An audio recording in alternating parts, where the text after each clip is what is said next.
په یوه کلي کې یوه چرګه اوسېده. دغې چرګې 3 بچي درلودل. 2 چړګوړو به هر وخت د مور خبره منله. هیڅکله به د مور له څنګه لرې نه تلل. خو دریم یې بیا داسې نه و. د مور خبرو ته به یې غوږ نه نیوه. هر کله به له موره لرې ګرځېده. تاسو دواړو ته وایم یو ځای په خوړو پسې وګرځئ، او تا ته وایم شوخ چړګوړیه ته هم لرې لاړ نه شې. سمه ده مورې. دوی همداسې په شنه ځای کې خوراک کاوه. کرا کرا وړاندې روان و. هلته یې مور جوار ولیدل. غوږ شئ بچیانو، دغه ځای کې ډېر جوار پراته دي، هېڅکله یې ونه خورئ چې په ستوني کې مو بندېږي. آفرین زما ګرانو بچیانو. خو بیا هم هغه د مور خبره ونه منله او کرا کرا د جوارو خواته ورغی. مور خو مې اوس نه ویني، اوس به یا څو دانې جوار په مزه مزه وخورم. چرګوړې د جوارو په خوړلو کرا کرا پیل وکړ.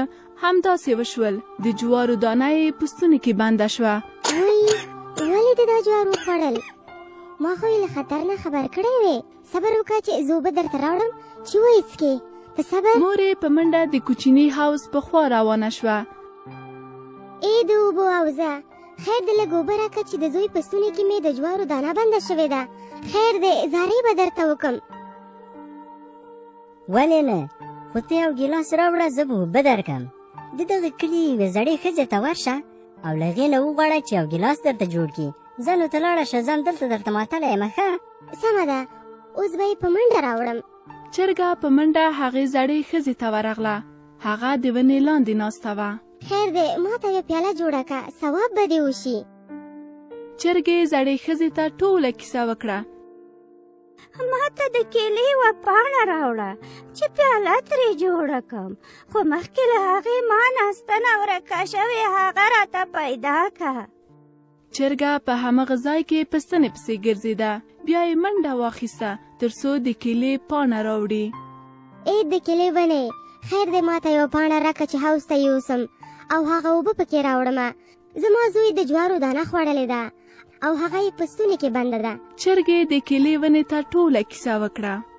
دا خو ډېر درته خفه شوم. زه به پاڼه درکړم، خو له هغې مخکې به دهقان ته ورځې او ورته وایې به چې زما نه څو شاخونه یا څانګې ووهي. دروند بار زه بیخي وړلی نه شم. وایي ولې نه، همداسې به وکړم. هماغه و چې چرګې منډه واخیسته او باغوان ته یې ځان ورساوه. اوهو چرګې، څه خبره ده؟ ولې داسې ورختئ؟ زه راغلم چې تا ووینم او له یوې خبرې دې خبر کړم. وایه څه خبره دې راوړې؟ زما زوی د جوارو دانه خوړلې ده او هغه یې په ستوني کې بنده ده. خیر دی د کیلې ونې اضافي څانګه پرې کړه، هغه به ما ته پاڼه راکړي چې اوبه پکې یوسمه. هله زر کوه. زه به مرسته در سره وکړم، خو ته باید د 6 ورځو هګۍ ما ته راکړې. وایم بیخي سمه ده، خیر دی لږ زر کوه. خیر دی. دهقان لاړه او د کیلې د ونې شاخونه یې په تبر ووهل. ډېر ارامه شوم. واخله دغه پاڼه در سره واخله یېسه. تاسو دواړو نه مننه، خیر ویسې. چرګې په منډه هغه پاڼه زړې ښځې ته وروړه. زړې ښځې هغه پاڼه واخیسته او یوه ښکلې پیاله یې ورته جوړه کړه. خیر ویسې چې پیاله در راته جوړه کړه. چرګې پیاله ورسره واخیسته او په منډه د اوبو حوض ته لاړه. حوض په منډه پیاله له اوبو ورته ډکه کړه. چرګې له اوبو ډکه پیاله خپل بچي ته وروړه. بچي هغه اوبه وڅښلې او ښه شو. وا بچې، ما درته ویلي نو چې دغه جوار مه خوره.